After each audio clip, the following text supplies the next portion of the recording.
ऐसी कौन सी 5 गलतियां जो इंटरनेशनल स्टूडेंट्स ने 2021 में की हैं जिनकी वजह से बहुत सारे स्टूडेंट्स को प्रॉब्लम आई है। अगर आपका कनाडा आने का स्टडी का प्लान है ना, तो ये गलतियां आप प्लीज मत कीजिएगा ताकि आपको प्रॉब्लम ना हो। कौन सी हैं ये मिस्टेक्स, उसके लिए देखिए हमारे साथ आज की ये वीडियो।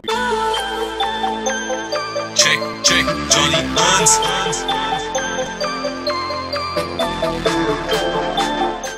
चेक, मैं हूं जॉनी हंस और लेके हाजिर हूं आज की ये खास वीडियो। आज की इस वीडियो में हम बात करने वाले हैं कि यार ऐसी कौन सी गलतियां आई जो इंटरनेशनल स्टूडेंट्स बार बार कर देते हैं और उसकी वजह से उनको प्रॉब्लम आती है। और ये प्रॉब्लम्स ऐसी हैं जो पहले भी आ चुकी हैं और उसके ऊपर हमने वीडियोस भी की हैं, पर फिर भी गलतियां करते हैं। तो आप प्लीज ये गलतियां मत कीजिएगा। इस वक्त आपकी पासपोर्ट रिक्वेस्ट आने वाली है या फिर आपका ट्रैवलिंग का ऑलरेडी प्लान है, तो इन चीजों को ध्यान में रखिएगा। मेरा नाम है जॉनी हंस और इस YouTube चैनल पे हम स्टडी, वर्क और सक्सेस से रिलेटेड डिफरेंट व्लॉग्स करते हैं। और इसके साथ हमारा एक और चैनल है जो एंटरटेनमेंट चैनल है, इंस्पिरेशन रैकेट्स के नाम पे। पर अगर पहली बार इस वीडियो को इस चैनल पे देख रहे हैं तो कंसिडर कीजिए इस YouTube चैनल को सब्सक्राइब करना, साथ में हिट कीजिए बेल बटन ताकि आप कोई भी अपडेट मिस ना करें। सबसे पहले बात करते हैं यार कि कौन सी ऐसी गलतियां जो इंटरनेशनल स्टूडेंट्स आजकल कर रहे हैं। सबसे पहले कि आप कनाडा में अगर ट्रैवल कर रहे हो एज एन इंटरनेशनल स्टूडेंट, चाहे पहली बार आ रहे हो, चाहे आप दूसरी बार ट्रैवल कर रहे हो, चाहे आपने पहले भी 2 बार किया है और थर्ड टाइम दोबारा एंट्री ले रहे हो कनाडा में, तो आप अपने पूरे डॉक्यूमेंट्स के साथ, अपने दस्तावेजों के साथ ट्रैवल कीजिए, क्योंकि बॉर्डर ऑफिसर कभी भी आपको क्वेश्चन कर सकते हैं, क्योंकि that is their responsibility, that is there duty. And ये जेन्युइन बात है कि बहुत सारे फर्जी काम बहुत सारे लोगों ने किए हैं जिनकी वजह से इस वक्त बॉर्डर्स पे ये सारे सवाल, पहले कुछ साल पहले ये चीजें नहीं पूछी जाती थी। अब किसी भी सिटी में आपने लैंड किया, टोरंटो में, वैंकूवर में, मॉन्ट्रियल में, you can get question on it. तो कौन से ऐसे डॉक्यूमेंट्स हैं जो आपके पास होने चाहिए? सबसे पहले आपका कंप्लीट स्टडी परमिट आपके पास होना चाहिए जो कि वैलिड होना चाहिए। स्टूडेंट वीजा आपका वैलिड होना चाहिए। उसके बाद आपके पास आपका लेटर ऑफ एक्सेप्टेंस जो कॉलेज की तरफ से वैलिड, उसको होना चाहिए। अगर फॉर एग्जांपल ऑनलाइन क्लासेस चल रही हैं, आपने इंडिया से क्लासेस आप लगा रहे थे, तो उसका आपके पास लेटर ऑफ एनरोलमेंट या लेटर ऑफ अटेंडेंस ये होना चाहिए। और सबसे इंपॉर्टेंट चीज आपकी लास्ट ट्रांसक्रिप्ट, अगर आपने स्टडी की है तो आई एम श्योर आपके पास ट्रांसक्रिप्ट्स आई होंगी। ज्यादातर जो क्यूबेक के कॉलेजेस हैं उनकी जो ट्रांसक्रिप्ट्स होती हैं वो ओमनीवॉक्स में आती हैं, तो अगर वहां से डाउनलोड कर लीजिए। ये जो भी आपका पोर्टल है आपके कॉलेज का, ओंटारियो का अलग सिस्टम है, वैंकूवर का जो भी आपका पोर्टल है, वहां से डाउनलोड करके अपने पास प्रिंट करके रख लो। क्योंकि ये चक्कर होता है कि आप अपने फोन पे उस वक्त आपका घबरा के फोन ना चले, आपका फोन डेड हो गया और वीजा ऑफिसर आपके not visa officer, Canada border service agency के ऑफिसर आपके सर पे खड़े हैं, आप और नर्वस हो जाओगे। इससे अच्छा कि ये सारी चीजों को प्रॉपरली प्रिंट करके फिर घर से चलिए ताकि आपको बॉर्डर पे कोई दिक्कत ना हो। वो हमने ये पॉइंट इसलिए स्पेशली मेंशन किया कि हाल ही में एक स्टूडेंट को बहुत दिक्कत आई and it was really sad to hear the person story, क्योंकि $2-3 हज़ार की टिकट लगा के वापस जाना, it's gonna cost you a lot दोस्त। तो मत कीजिएगा।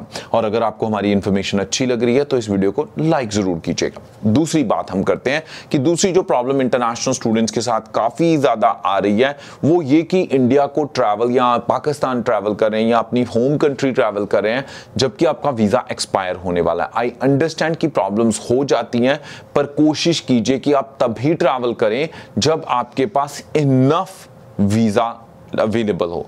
ये नहीं कि आपका 2 महीने का वीजा पेंडिंग है, आप इंडिया जा रहे हो। इंडिया क्यों जा रहे हो? चाचे दी कुड़ी दा व्याह आ, but that does not make so much of sense, right? So please make sure कि आप इन चीजों को चेक जरूर कर लीजिए। और अगर आपका वीजा एक्सपायर होने वाला है तो इनफ उसको एक्सटेंड करा लीजिए, ताकि अगर आपको 1 महीने की जगह 2 या 2.5 महीने लग गए तो भैया आपको दिक्कत आए, क्योंकि वहां पे एक्सपायर हो गया, फिर आपको री एंट्री वीजा लेना पड़ेगा which is gonna cost you more and plus additional frustration. कई बारी वो जल्दी बात नहीं सुनते, क्योंकि यार टाइम ही ऐसे हैं इस वक्त, यू नो इट, कि यार जो नॉर्मल प्रोसेस होते थे वो नहीं फॉलो किए जाते, हर चीज को टाइम लग रहा है। तो हो सकता है दोबारा जो स्टडी परमिट या फिर आपका वीजा जो आप ले रहे हो उसमें टाइम लग जाए। तो ये चीज मत कीजिए। अगर ट्रैवल करना है तो अपने डॉक्यूमेंट्स अच्छी तरह चेक कर लीजिए, अपना वीजे की ड्यूरेशन चेक कर लीजिए, अपने स्टडी परमिट की ड्यूरेशन चेक कर लीजिए, फिर ही सोचिए ट्रैवल का, अन्यथा आप ट्रैवल मत कीजिए।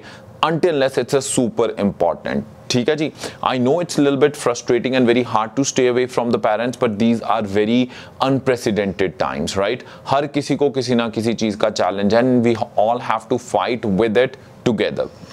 अब बात करते हैं, एक और जो दिक्कत बहुत सारे इंटरनेशनल स्टूडेंट्स को आई है वो ये है कि आपने जो अपनी ट्यूशन फीस होती है वो एजेंट को दे दी। यार कितनी बार हमने वीडियोस में मेंशन किया है कि अपनी जो फीस है, ट्यूशन फीस है, वो हमेशा अपने कॉलेज या यूनिवर्सिटी को डायरेक्टली ट्रांसफर कीजिए। जब आप ट्रांसफर करते हैं तो उसकी आप एक ट्रांसफर की कॉपी जरूर लीजिए, जिसे टीटी कॉपी कहते हैं। जो टीटी की कॉपी भी लेते हैं उसमें जानकारी खुद चेक कर लिया कीजिए। एक भाई साहब ने अभी अपनी ट्रांसफर की है कॉलेज को फीस, और वो बता रहे थे उन्होंने कॉलेज के नाम की जगह अपना नाम लिखा हुआ है बेनिफिशियरी में।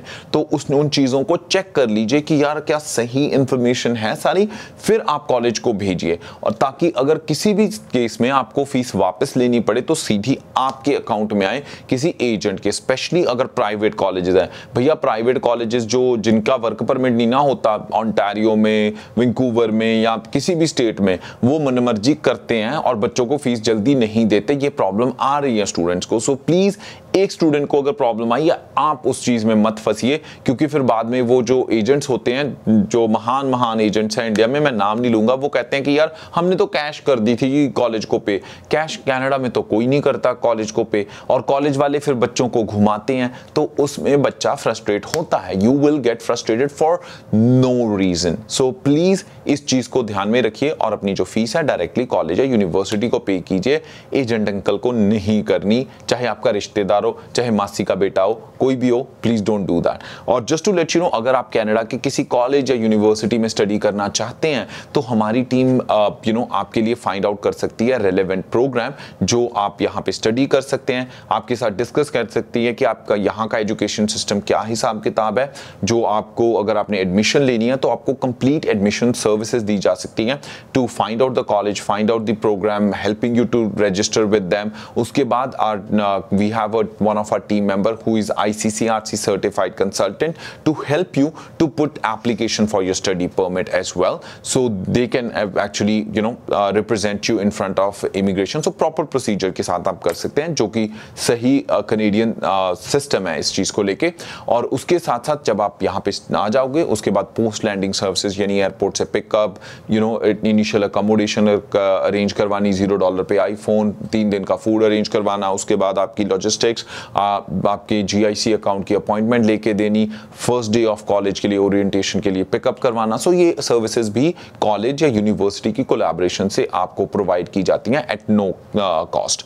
तो उसके साथ साथ अगली जो प्रॉब्लम बहुत सारे स्टूडेंट्स को आती है वो ये कि उन्होंने हेल्थ इंश्योरेंस नहीं ली होती। तो ओंटारियो और वैंकूवर में बहुत सारे कॉलेजेस साथ में इनबिल्ट देते हैं इंश्योरेंस, पर क्यूबेक में बहुत सारे कॉलेजेस नहीं देते।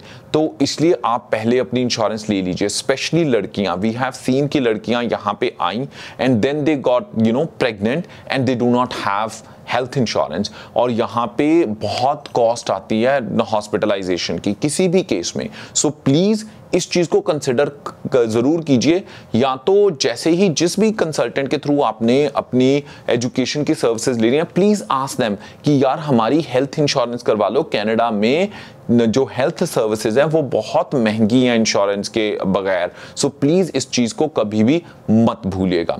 और मेरे ख्याल से ये काफी हो गई हैं। मैं एक बार रिव्यू कर लेता हूं हमने जो मिस्टेक्स काउंट किए हैं। वो एक कि आप अगर ट्रैवल कर रहे हैं तो पूरे अपने डॉक्यूमेंट्स लेके आइए। अगर इंडिया ट्रैवल करना है तो आप अपनी जो स्टडी परमिट और वीजा है उसकी पूरी ड्यूरेशन देख लीजिए। तीसरी, जो आपकी फीस है डायरेक्टली कॉलेज या यूनिवर्सिटी को पे कीजिए। चौथी, की अपनी जो इंश्योरेंस है उसको जरूर देख लीजिए कि वो वैलिड होनी चाहिए अगर आप कनाडा में स्टे कर रहे हैं। तो पांचवी जो बहुत इंपॉर्टेंट चीज है कि अगर आप कोई कंसल्टेंट चूज करते हैं तो प्लीज चेक कर लीजिए कि क्या वो ICCRC सर्टिफाइड हैं। That means are they certified enough for you to represent in front of immigration. अगर हैं तो प्लीज मेक श्योर कि किसी भी तरह की फर्जी डॉक्यूमेंट्स, रॉन्ग इंफॉर्मेशन मत लगाइए, मिस रिप्रेजेंट मत कीजिए, वो आपको काफी महंगा पड़ सकता है। तो ये मेन चीजें हैं जो आपके लिए हानिकारक हो सकती हैं। अगर आपको पता है तो आप अपने स्टेप्स अकॉर्डिंगली ही लीजिए। आई होप आपको आज की वीडियो पसंद आई होगी। अगर आई है तो प्लीज गुरेज मत कीजिए, इस वीडियो को लाइक जरूर कीजिए और कमेंट करके बताइए कि और कौन से टॉपिक्स पे आप चाहते हैं कि हम वीडियोस आपके साथ शेयर करें। If you don't understand Hindi और Punjabi, please do not forget to watch our English channel, that's Canada vibe. On that note, this is me Johnny Hans signing off for the day. You have a good day. Check check.